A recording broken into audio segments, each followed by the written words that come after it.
Right, Chair, you just need to unmute, but ready when you are.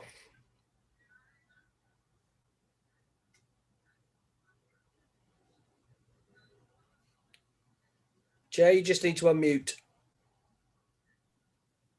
Am I unmuted? You are. We're ready to start. Thank you. Right. Right, I'll go through the agenda until we get to the committee reports. Right, apologies. Oh, sorry, I forgot to mute my stream. One sec.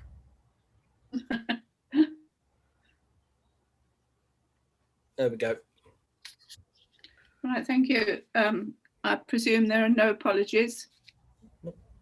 Is that correct? That's correct. Thank you. I have no matters of urgency.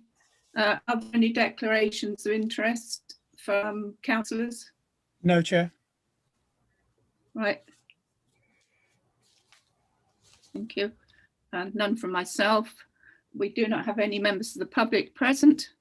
Right, the committee report, agenda item number 5. If the committee administrator could tell us what message has been received, please. So at 1:20 this afternoon, we received an email, I received an email through from our customer services centre. The applicant in this particular case had got in contact to say that he was unwell and could he possibly reschedule today's meeting. Obviously that gave us just over an hour's notice, so it is the gift of the committee to decide whether to adjourn this hearing until such time as Mr. Hamad can come before us, or to hear the application in his absence. Councillor Mitchell, Councillor Bundy, do you think that we should adjourn the meeting and resubmit a new date? Councillor Bundy. Yeah, I think, Chair, that reading the report that's before us shows a complete disregard for this committee in the first place, and arguably a complete disregard for the law. I would like this gentleman to come before us and explain himself, and also I'd like to hear from PC Brian what action can be taken against this shop or this premise in the meantime to prevent them actually selling illegal contraband. Right, thank you. Councillor Mitchell. I'm in complete agreement with Councillor Bundy.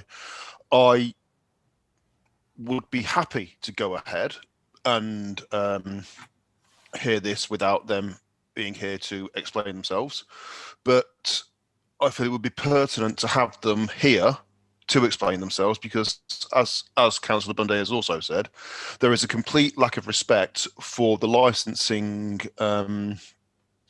position and the interests of the people of Kettering in doing what they're doing. So I feel they need to be put in front of us to explain themselves. Right, thank you. And I agree with Councillor Mitchell and Councillor Bundy that the committee will adjourn to hear from the applicant, Saran Hamad,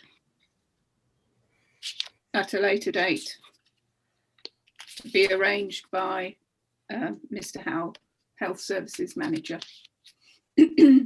Is there anybody else that wants to say anything before we bring this to a conclusion, Chair? Yes. Can I hear from Mrs. Miller, Mrs. Walton Miller?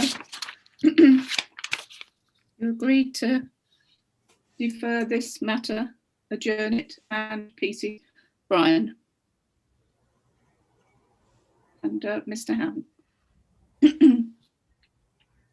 I'll be guided by you, Chair. It's so, Yes. Chair. I'll get it back to you as quickly as I can. Thank you.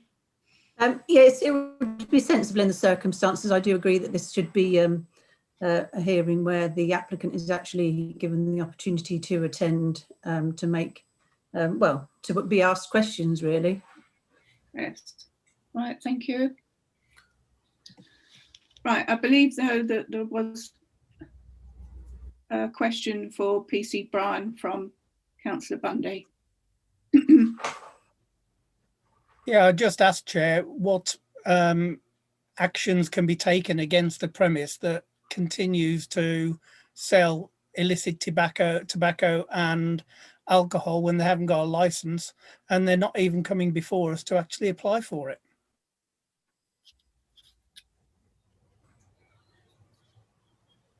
Can you? Right. Thank you, Chair. Thank you, Councillor. In relation to the duty not paid side of life, the police only have powers with that if the premises has a premises licence. If it's just a shop that doesn't have a premises licence, then it is solely the remit of trading standards and HMRC.